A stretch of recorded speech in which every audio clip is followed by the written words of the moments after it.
everyone, my name is Danielle and welcome to another episode of Board Game Bakes. This week we're featuring Shake That City, which is by AEG, and it's currently live on Kickstarter, so I'll put the link down below. In the game, it kind of has a tiny town mechanics where you have little cubes that you're using to fill in your city, and then you have this really cool shaker that you use. You get to go shake, shake, shake, and then you push it, and then it reveals cubes, and you just pick it up, and it's very satisfying. So we're going to recreate this shaker using gingerbread, and if we get it right, it may just work. Let's get started. Time to use up the last of my gingerbread. If you're new here, technically the last two videos also had gingerbread, but I've been having fun. If you need the recipe to the gingerbread, it's above in the Everdell tree video. Roll out your gingerbread to close to 1/4 inch thickness. To create my stencils, I use my printer to scan all the different shaker parts. Then I increase the size by 1/3, since apparently that's how much larger my edible cubes are, which are actually warheads, than the actual cubes.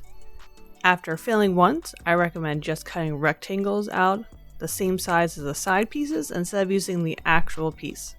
There's enough structure left on the sides once you remove enough space to slide your gingerbread in, and that's what glue's for. Huzzah! Bake at 350 degrees for 12 minutes. I may have gotten distracted, so these are a bit overdone. After 2 minutes, use a knife to cut slits in the two short sides of the piece, and that's where you want your slider to be able to move back and forth. Make sure that all the gaps you worked so hard to create when you're cutting them out are nice and crisp. Let them cool completely on the cookie sheet before constructing, and this will make sure they're nice and sturdy for our construction. Once your pieces are cooled and trimmed how you like them, it's time to start prepping your glue. You've seen me do it before. You're going to heat sugar in a pan over medium heat until it's liquid and light browned. To assemble, start by gluing your two plain square pieces with the holes together. Just want to put glue on one side and just stick it on like a sandwich.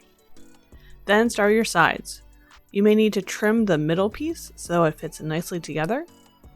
Don't forget to put your slime piece into the holes before you glue the last piece of your shaker together.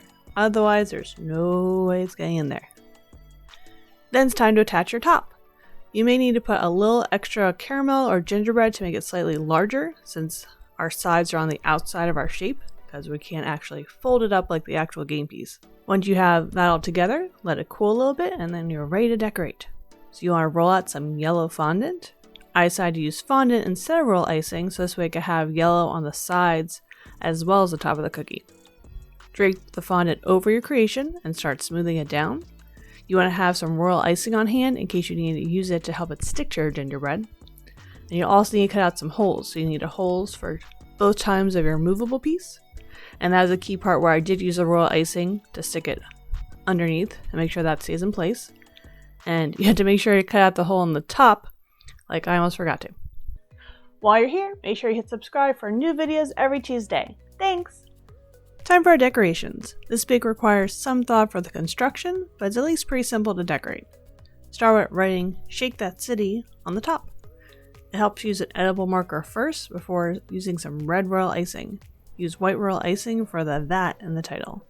I did this earlier, so this way I had time to dry and let me more easily decorate around it. For the background, use a very light, almost white yellow to do a swoop of color around the title. This is the same color that you'll use to color the background on the sides of your city scenes. Once the paint is dried, it's time to whip out the edible markers. Use orange to draw the building around the word "that" in the title, and blue to go around the rest of the words. Thankfully, you can use edible markers to add the little cubes in the front, instead of having to do different color icings or fondant.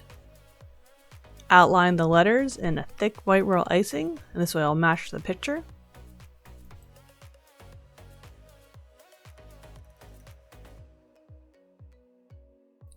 Make a dark yellow color, this is going to be of the paint, and add a swoosh to the top and bottom of your centerpiece. Although there's technically not dark lines on the side of the box, this is the perfect color to use to outline your buildings. This way you can see the efforts of your work on the side. When you just use yellow that's on the skyline, then you can't really tell that you have anything there at all, so why bother?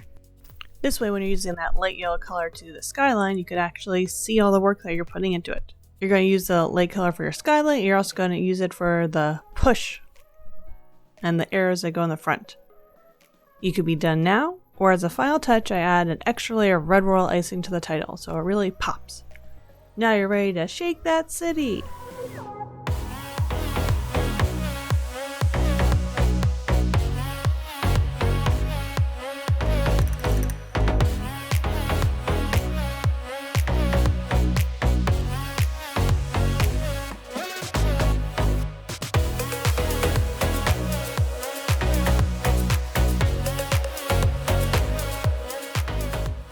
Thanks for watching another episode of Board Game Bakes. Have you been enjoying my gingerbread creation? Should I keep going with the gingerbread, or are you ready for something else? Let me know down below. Keep playing games and keep them sweet.